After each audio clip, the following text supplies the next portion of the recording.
and it also helps us to healing under pressure. So we're going to talk about the applications of hyperbaric oxygen therapy for all of us. So basically, it is defined as a mode of medical treatment in which the patient is entirely enclosed in a pressure chamber, and the patient breathes 100% oxygen at pressures which are greater than 1 atmosphere. It has been described as a medicine to treat basic pathophysiological processes and their diseases according to the textbook of hyperbaric medicine. If we talk a little bit, how did it all start? It started way back in 1662 when a domicilium was designed by Henshaw for treating hyperbaric air. Mind you, at this time, oxygen wasn't even discovered. Oxygen was discovered about 100 years later in 1775 by a scientist named Joseph Priestley, and it was named oxygen in 1777. But this gentleman, Henshaw, he designed this domicilium for treating a multitude of disease, where he pressurized the chamber with air and then he unpressurized using bellows. It was 200 years later, in 1937, when it was first used for decompression sickness. And then later on, it started finding its application in the field of medicine. Since 1970, the Underseas and Hyperbaric Medical Society has been giving instructional courses, research work, and guidance for the use of the hyperbaric oxygen.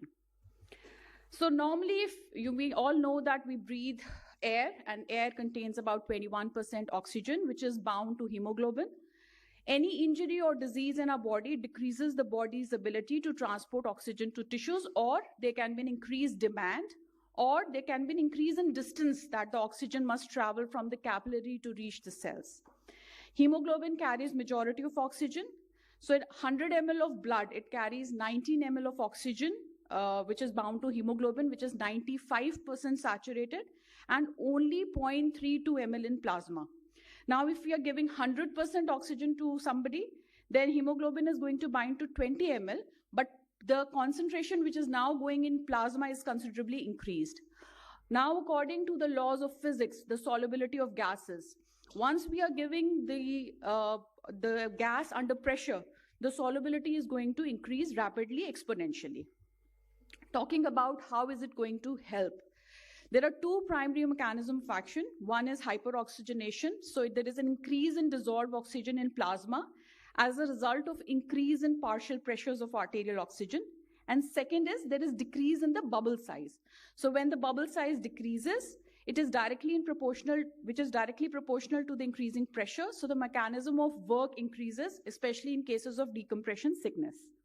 The secondary mechanism of actions described are vasoconstriction, neoangiogenesis, fibroblast proliferation, leukocyte oxidative killing, toxin inhibition, and antibiotic synergy.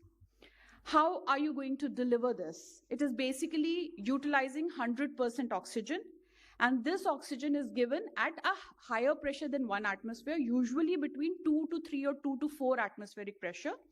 Maximum tolerated in 95% of the patients is about 3 atmosphere. It can be carried out in a monoplace chamber, and there is a multiplace chamber. The procedure is that the patient is placed in the chamber. The chamber is compressed gradually in about 10 minutes. The patient is kept in the chamber for about 60 to 90 minutes, and then the chamber is gradually decompressed. So there are monoplace chambers. This is the monoplace chamber which is there in our institution now. And these are small, and these are designed to accommodate only one adult individual, which can be lying in a supine or a semi-recumbent position. The pressures reached are up to 3 atmospheric pressure with 100% oxygen being delivered. And the high flow oxygen is usually via the hospital supply. The advantages of such kind of chambers are they are very cost efficient. There is no risk of decompression sickness. They're portable, less space is required, and there is no risk of iatrogenic decompression sickness. But there are certain disadvantages, that is, the patient is isolated. So if the patient is not very responsive, or if the patient needs assistance, then these kind of multi-place chambers are more advantageous. These can accommodate up to 18 patients at a time, and they can also utilize higher pressures up to the tune of 6 atmospheres. The advantages here are that constant patient attendance and evaluation can be done since more room is available and the medical personnel are also, they can enter the chambers. Here, the hyperbaric oxygen is being administered through separate individual masks, and not the entire thing is not pressurized. But it requires higher capitalization requirements. There is risk of cross-infection and major space requirement and higher operating cost in such kind of facilities. Talking about the indications, according to the Undersea and Hyperbaric Medicine Society, there are various indications now, starting with air or gas embolism, carbon monoxide poisoning, and carbon monoxide poisoning, which is complicated by cyanide poisoning, clostridial myositis and myonecrosis, decompression sickness, enhancement of healing, especially in diabetes, exceptional blood loss, anemias, intracranial abscesses, necrotizing soft tissue infections, refractory osteomyelitis, delayed radiation injuries, skin flaps and grafts, thermal burns. And according to the European consensus, additional indications are surgery and implant in irradiated tissue as a preventive action to prevent rejections, sudden sensory neural deafness, neuroblastoma stage 4 as a radiosensitizer, post-anoxic encephalopathy, and limb reimplantation. There are certain contraindications, absolute contraindications, one being untreated pneumothorax, and the other being use of certain drugs, such as bleomycin, cisplatin, doxorubicin, and sulfamylon, where these drugs have to be discontinued before the therapy is initiated. The relative contraindications being upper respiratory tract infection, a COPD, congenital spherocytosis, eustachian tube dysfunctions, asthma, pregnancy, claustrophobia, seizure disorders, and hypothermia. So now, how is this working? How does this show its magical effect? So we all know that according to the results of International Diabetes Federation, there are 415 million people worldwide suffering from diabetes, and 78.3 million are from Southeast Asia. India, it is the second largest worldwide after China in the diabetes population. So diabetes has become increasingly prevalent and demands better care. So diabetic wounds, especially in lower extremities, which have failed to respond to the conventional therapy, this becomes a life-saving, a limb-saving procedure for all these patients. As you can see on the screen, exposed tendons, refractory osteomyelitis, patients facing digital amputation. So after 20 to 30 sittings of hyperbaric oxygen, you see a remarkable results in all these patients. Delayed radiation injuries. We also know that another major epidemic that we are going to face in 2050 is about 35 million new cancer cases, which is a 77% increase from the estimated 20 million cases in the year 2022. The rapidly growing global cancer burden reflects both population aging and growth, as well as changes to people's exposure to risk factors, several of which are associated with socioeconomic development. So with these alarming numbers, we know that we have to be prepared for the treatment-associated risks. So the treatment-associated risks such as radiation necrosis, osteoradionecrosis, radiation cystitis, radiation proctitis, enteritis, all of these can happen to all the patients. Radiation-induced soft tissue necrosis. So it plays a very, very major role in all these patients and shows a dramatic improvement in these patients and improving their quality of life. Going to the radiation necrosis, which can happen to the flaps and grafts, again, it makes a miraculous response in all these patients. Why is it happening? It happens because it promotes greater tissue strength, rapid tissue growth, tissue integrity is stronger, and it enhances the growth of new blood vessels. Radiation sensitization. This is a major benefit of hyperbaric oxygen therapy because the tumor cells, they are 3 times more resistant to radiation than the oxygenated cells. So by overcoming this resistance and allowing radiation to penetrate and cause lethal damage to DNA, we can really make a difference in all the patients who have these kinds of cancers, such as cervical cervix cancer, bladder, rectum, head and neck, esophagus, and brain.